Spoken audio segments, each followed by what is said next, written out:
You're listening to Win-Win, an entrepreneurial community with your host, Ben Wolf.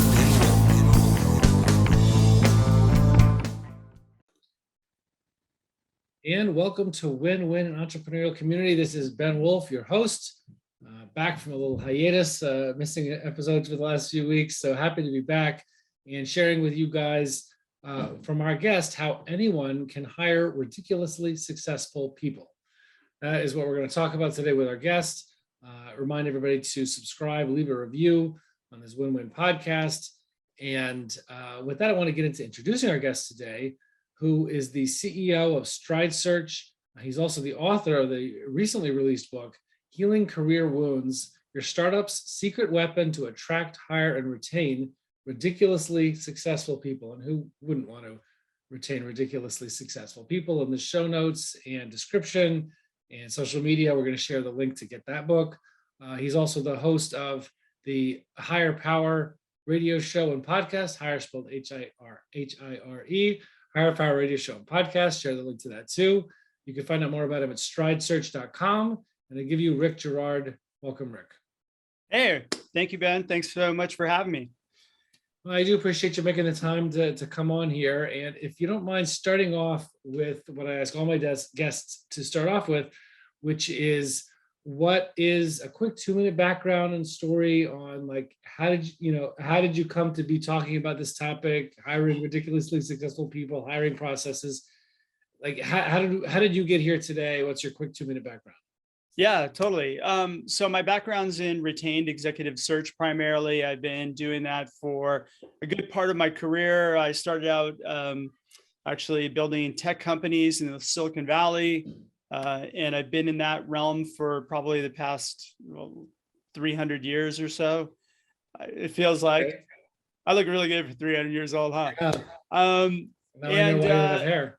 Yeah, right. Sorry, if you're only on the audio podcast and not the YouTube version, you might not get that one. But Rick, yeah, I had hair before I started the job, and okay, that's what getting people. Now I'm bald as well. Yeah, I'm pretty shiny today. I shaved. So yeah, I've been doing executive search. I found that the biggest problem in hiring really isn't like, finding the people. It's actually interviewing the people and understanding how to interview people to extract the right data to support whether or not you even should make the hire. There's very little evidence that is gathered during the interview process. And so what we started seeing just sequentially was, the problems in the interview process, and I set out to fix them, so that we can make it easy for people to extract really great data and be able to also attract those key players, those really strong players, in order for the company to be successful. All right, so that sounds good. I guess, and goes into the first question I was going to ask, which is, what are these problems and these challenges most people face in hiring? Like, what's wrong? Like, why doesn't the interview method, it sounds like that's the main problem for your perspective. So why doesn't the interview method that people use work? And like, what do most people see happening? Like, what will they see in their own lives and in their own businesses that might indicate, an improvement, based on the kind of stuff that you're going to be teaching us today? Sure. So, if you think about the modern day interview process, it's very transactional, meaning it's, hey, we've got a job, we need somebody who has XYZ skills. And if you've got those skills, then you're welcome to join us, right? Like it's a big, like it's, an honor to work for that company, right? And I don't think that that people tend to look at that anymore that way. Like, most companies are not Google, they don't have a name brand. They're all fairly similar. So there's really nothing that's super attractive to people, especially people who are top performers who aren't actively looking for jobs. So you've got this process that's completely transactional, and then you've got a kind of outdated, really like best practices, I guess, within the hiring industry that really don't work. Like, for example, the resume, right? Like, you send a resume in, and then somebody like evaluates your resume for whatever they think they're looking for, and then they're making a judgment call and then inviting you in or making a phone call. Well, the problem is that resumes lie, right? Like, there's inherent problems with stuff that's on the resume and then stuff that's omitted from the resume. So it's not really an accurate tool. The best thing, in my opinion, is of a resume is just being able to see kind of the career trajectory of somebody, and then get their contact information so I can give them a phone call. You can't tell from a resume whether or not you have somebody who's a high performer or not. So what ends up happening is that a lot of high performers don't take the time to write a resume because they don't want to or they don't need to. So if you're basing it on something that they don't really have to do, and then you're making it like having them jump through hoops to do it, they're going to automatically just jump ship and not continue the process, right? So you've got a lot of these issues. You've got a lot of these hiring practices that are designed to screen out really good people as well as really bad people, and basically help you to bring forth mediocre people, or people who are like kind of desperate for a job, or, you know, whatever the premise is. Not to say you won't find some good people that way, but it's a needle in a haystack more so than attracting really strong people, right? Well, two things that makes me wonder is, number one, are you basically advocating not to require resumes, you know, because then you'd be essentially weeding out the most talented people or passive candidates? And second is, like, what happens when people do hire in the traditional ways that you're describing? Like, well, what happens? What's the outcome from that? What are people facing or seeing because they do that? So the first question, am I advocating for not having resumes? I didn't hear yet your hiring methods, so we didn't get to that yet. But so I'm going to say yes. I hate resumes. They're a necessary evil, but the truth is, like, don't use them in the interview process. I think that's where we get stuck. People see things that they're like, oh, you went to XYZ school, or you worked at this company, and then they center the interview around that whole the conversation is based on that stuff. The problem is that you're not the only one who's doing it. It's the other three people who are talking to this person before and after that are going, well, walk me through your resume, right? And it completely downgrades in the candidate's eyes, or the person who's interviewing with you, like, the value of the company, because of the fact that, like, you don't have a really challenging or even remotely like unique interview process in any sort of way. It's just kind of the same standard stuff, right? So you're just kind of really, again, you're giving somebody a mediocre experience and hoping that they're going to join you. And maybe that's a good time to get into. Okay, so, like, walk us through, like, I guess starting at a high level, we could maybe get into more details and examples afterwards. Yeah, we got a high level. I know you have this HireOS, HireOS method for hiring. So tell us about it. What are the main elements of that people should think about using? Okay, so one of the things that we found works really, really well is that, you know, interview questions should be deliberate and they should be tied to something. And when I say tied to something, they need to be tied to your core company values, right? So we all kind of have these ideas when we start up companies, we're going to build around these values. There are a lot of companies that are now making a very big push to be values-driven organizations, and decisions are made, and how decisions are made and how people are treated and how customers are treated is all around those values, right? So your interview questions should be designed to extract data to support whether or not somebody actually lives those values. And, you know, we all have different ways in which we value things. Like, we all have different values, and I don't think it's independent to any sort of it's just like everybody's different, right? So, but everybody shares different values, and there's not a whole lot of different values, but when you have values that are kind of built into the organization and people align really well with them, then what ends up happening is those people thrive in that environment.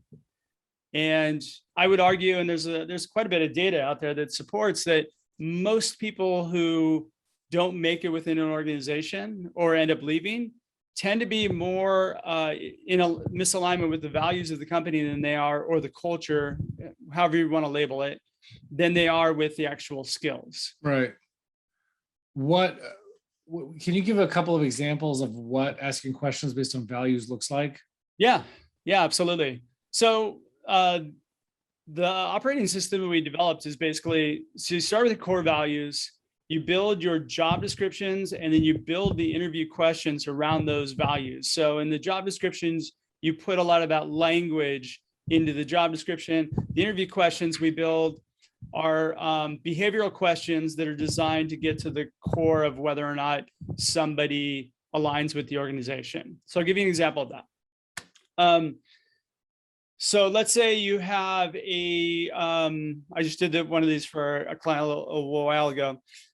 Let's say one of your values is integrity, right? And that's one of your core values of the company. We want to do everything with integrity. Well, what does that mean exactly? So you're going to define down what integrity means to your organization, to the leadership, and then define some measurables to it, right? So one of the things that we drilled down on with one of our clients was that as far as integrity, they wanted people who are fairly honest and did not lie, right? And so lying was a big issue. So one of the questions we came up with was, walk me through a time when somebody asked you to lie. And so what behavioral questions are designed to do is give you an idea of how somebody experienced a problem, how they dealt with it, how they felt about it, and what they did about it, and what the result was. So it gets into a more in-depth view of who the person is, as opposed to whether or not they just bring skills to the table. Right. Yeah. Do most of them start off with walk me through a time when, and then it'll be a scenario where that relates to each of the core values? Yeah. Walk me through a time when, or tell me about a time you did this, or there's actually like a few different ways to start it, but they're open-ended questions designed to gather evidence. Right. Let's say I have a client where customer obsession is the core value, right? The people that if a customer complains about something, or they're bothered about something, that will give you no rest. You won't even sleep at night until the issue is resolved. You're just obsessed with customer. So give me an example where that would be I don't know how you might interview for that core value. And by the way, I think they borrowed that from Amazon, right? Because that's Amazon's number one leadership principle. Yeah. Okay. So this is they don't actually use that language. I don't remember. Actually, I don't even remember what the actual language they are uses, but I like that phrase better, so I'm using it. But customer obsession. Totally. So walk me through time you had. I got it. I stole it from Amazon. Yeah. Well, and actually, it's funny because behavioral interviews, Amazon probably uses them better than any large company out there, and in about 70 to 80% of the hiring decision is based on how well you align with their values. So is that even at the lower level? I'm pretty sure it is. Picker packers and stuff like that. I don't know. Maybe I would imagine it would be. Okay. I mean, I know it's pretty important. I don't know to what level they have flexibility, but yeah. So with customer obsession, I think actually one of their questions is walk me through a time and you had a difficult customer. Right. And then you really drill down. Very not too much detail, just let them think of an example. Yeah. And actually prep your people for it too. Prep the people that, hey, look at this. These are the questions that we're going to ask you. we only assign people 3 to 4 questions per interview. And it's your job to go deep underneath the hood and understand exactly what, who this person is. And the thing is, where people mess up with behavioral questions is they get an answer and they go, oh, that's a pretty good answer. And then they let it go and they move on to the next one. There's no reason to, like, you need to go deep. You need to understand, like, okay, well, why did you understand Right. somebody's or why. They tell you they did this. Well, why'd you do this and not that? Yeah. So, and then, you can go into like, so walk me through this customer experience. So what made you choose to, run that route? So walk me through each individual step that you did to make this person happy. Right. And that's actually like, what ends up happening in behavioral interviews and why a lot of interviewees don't really like them so much is because people get tripped up, right? Because it's easy to hide in a high level surfacey interview, but it's not with behavioral interviews because, then as you get underneath the hood, like, what exactly did you do? Well, I didn't really do much on that. I handed it off to somebody else. And so you find a lot of the truth, which is what is missing. And that's actually the goal of each interview, is to get to the truth of who this person is. That's the most important thing. Right. That's very cool. I mean, look, there's more we could go into that. So in addition to asking behavioral questions related to core values, maybe 3 or 4 per interview, and then going deep in them, what else is part of, what are some of the other elements or steps in the HireOS? So the components are, I'll give you the components. So it starts with core values, right? From there, it filters into what we call a discovery call. So for example, like I said, I don't like resumes, but I like having conversations with people. And I think it's really important to discover whether or not somebody is, a top performing individual, or whether or not they've made an impact in their current role. So the discovery call is more about understanding a person's positioning, meaning like what they want to do in their career, why they are looking for something new, and then understanding the impact that they've made in their current or former organization.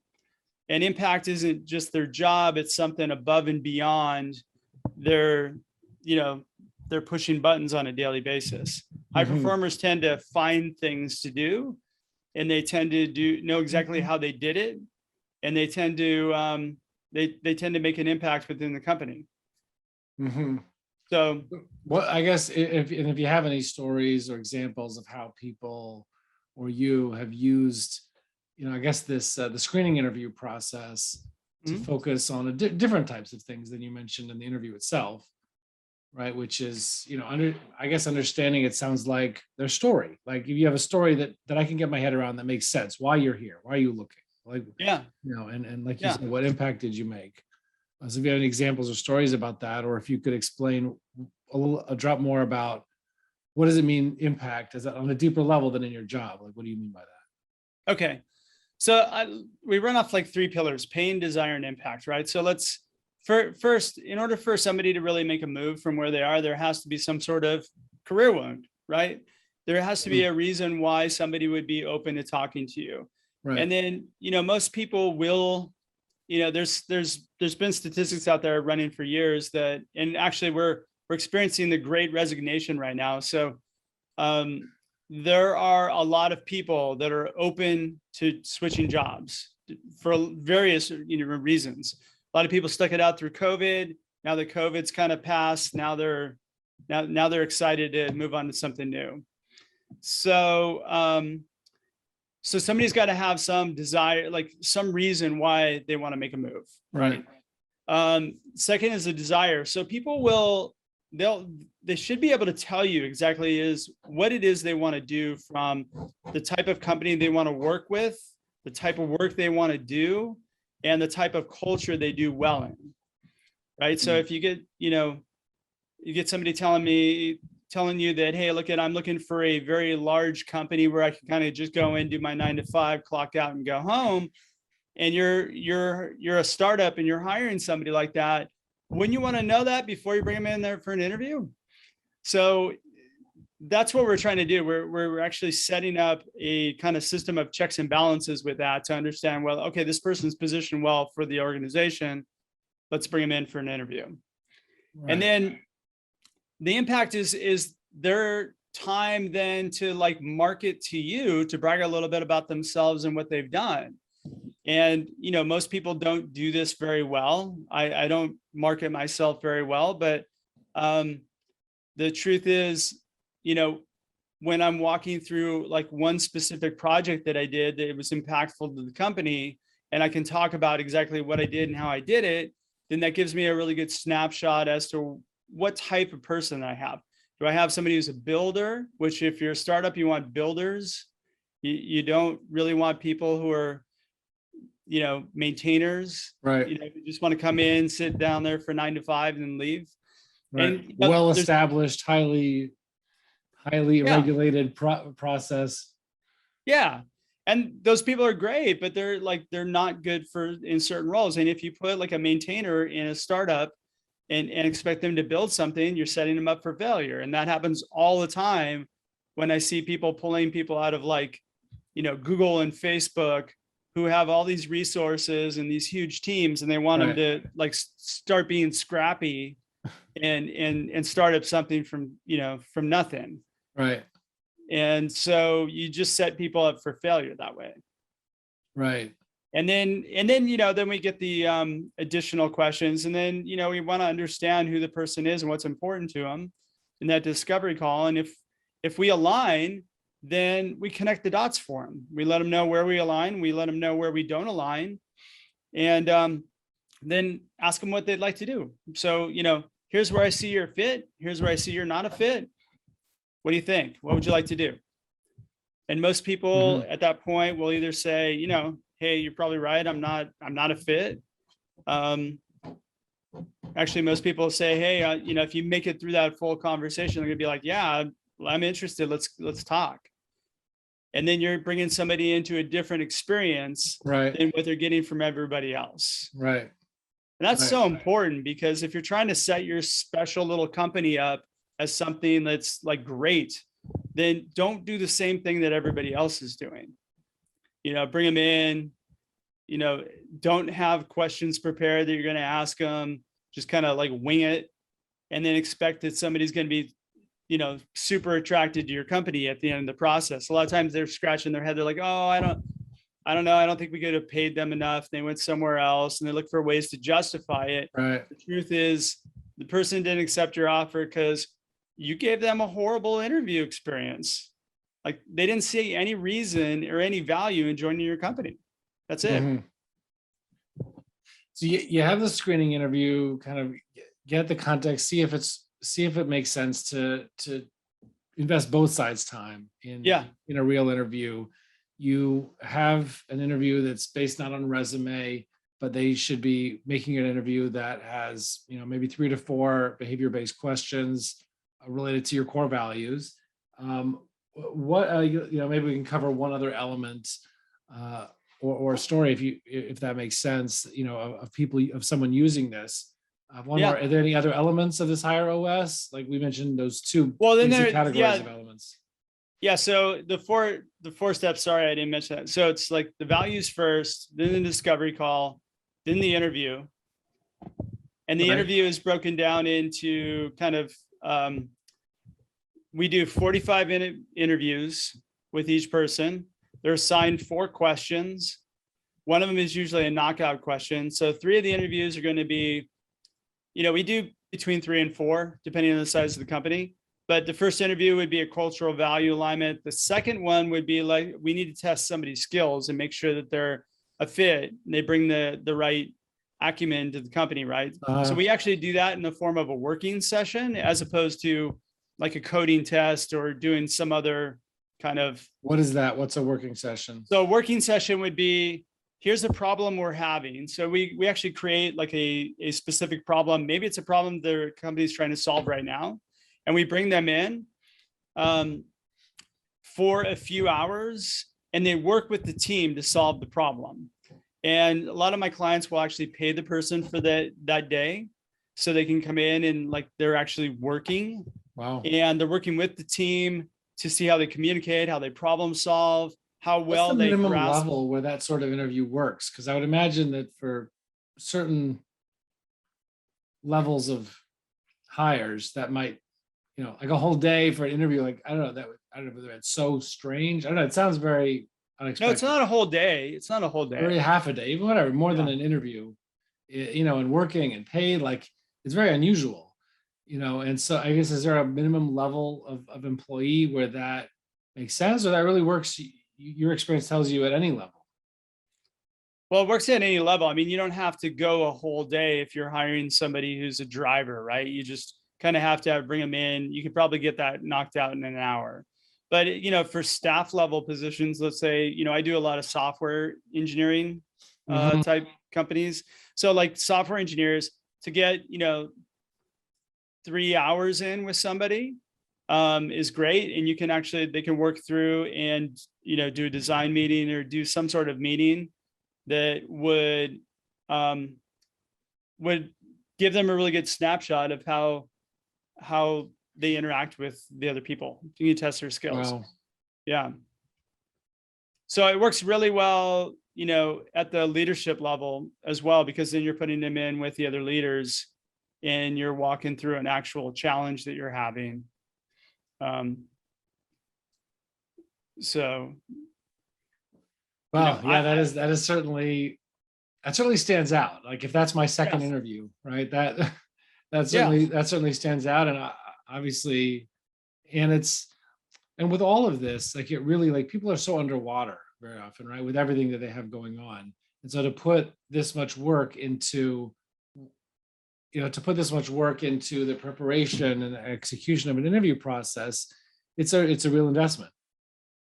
It's a little bit of an investment of time up front, but once you have that structure in place, it actually is easier. Because if you think about it, what ends up happening is, oh crap, we have an interview coming in tomorrow at 2. Are we prepared? Oh no, we need to get all our stuff together. And then it's like, they're trying to figure out, oh, did you make reservations for lunch? And, do we have the conference rooms booked? And so it's a lot of, it's basically taking a lot of the, oh God, what am I going to ask somebody when they get here, and making it really easy for them to ask the questions they're assigned and gather the data they need to gather and then make the right decision. And the other thing is we can make the decision on the spot based on whether or not they align with the values, as opposed to making biased decisions that are based on your interpretation of whatever conversation you had. Right. And a lot of this sprung out, like I tell this story every once in a while, but I had a CEO one time who I sent him a VP, and they had a meeting. They met for like 45 minutes. And I was debriefing with the CEO afterwards. And I said, okay, so how did it go? He goes, oh, it went great. I really like the guy. We should hire him. I go, well, why? What'd you guys talk about? He goes, oh, we spent about 40 minutes talking about the Oakland A's.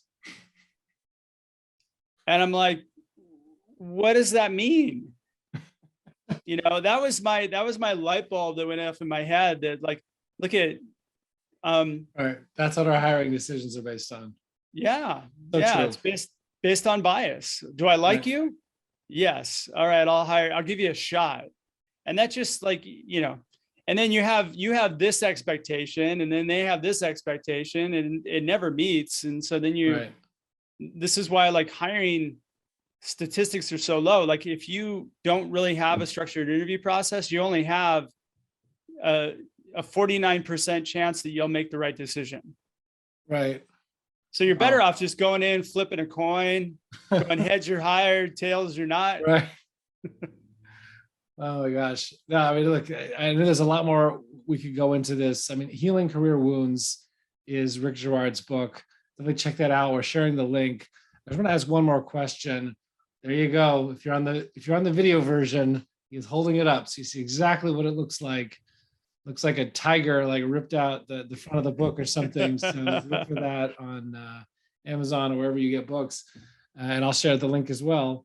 But one other question, which is that you're involved in hiring great people, and as you know, and as the listeners and viewers of this podcast know, that this podcast is now linked to fractional leadership, right? Which is related Yep. to my new book, Fractional Leadership, Landing Executive Talent You Thought Was Out of Reach.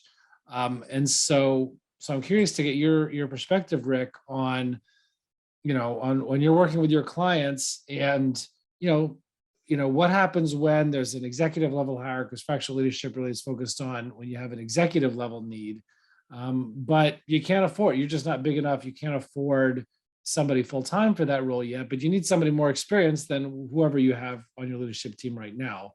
Yeah. And so, have you seen people using fractional leadership? Like, I don't know, what's your experience in this, in this space?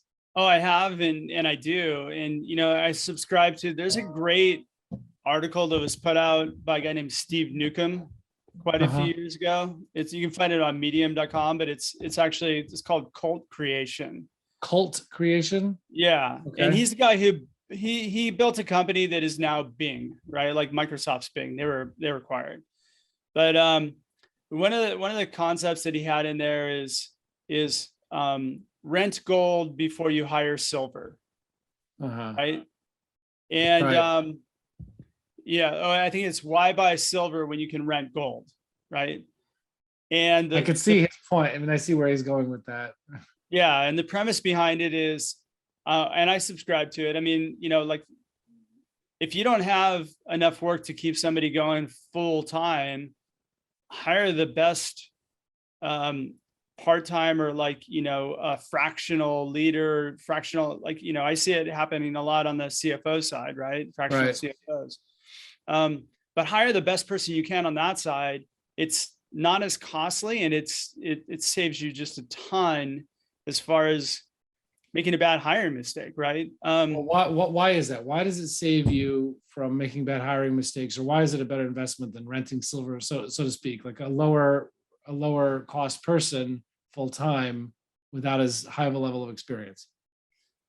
Well, I believe that, again, if we just run out the statistics, that we make bad hiring decisions 51% of the time. If somebody refers you a good fractional person, and they're good because you've got referrals in from them, and again, a fractional person you can part ways with very quickly and find somebody else if there's any sort of problem. But once you bring somebody on as an employee, now it becomes a lot more problematic. Right. And I'm not a big fan of. I think you should hire people slow, and then don't fire people, because it means you made the right hiring decisions. I think that was another Cold Creation thing that I pulled out of there, was that he said hire slow and fire slower, right?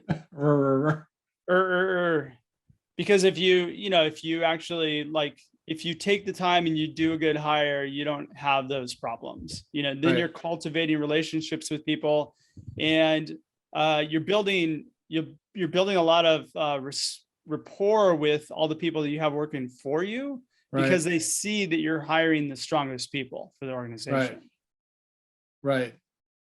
I mean, yeah, in terms of hiring, in terms of getting the right people, like you mentioned, getting a good referral for somebody, even who's fractional, who's at much higher level than you'd be able to afford full time. Yeah. I mean, that's the whole idea of why I set up with fractionalleadership.io. It's a vetted referral platform, right? So I have, I'm even if you don't have a friend who's used somebody who's the kind of fractional and executive or leader that you need, we have a wide and deep bench of people from all different backgrounds, all different industry experiences who we vetted. I mean, we've talked to 3 of their references, everybody who's in the network. So we're trying to make that available to everybody. But that's interesting, and I never heard those phrases before. Those mantras, rent gold before you hire silver. It's really interesting, and that does allow you. I guess if you do have a good fractional leader in there, that allows you to go slower about hiring, because you're not as desperate. Like you have help, and they'll know more about what a good, if it's a CFO, for example, they'll know more about what a good CFO looks like to help you in the hiring process than you would on your own trying to hire a good CFO. Well, yeah, and you also have the ability now to, if they work out, and there's, you kind of learn as you're working with them whether or not there's some value alignment. I always say, like, though, don't just hire somebody. I mean, like, have this conversation with them and actually interview them and understand them as well. Don't just say, well, Joe recommends him, so we should hire him.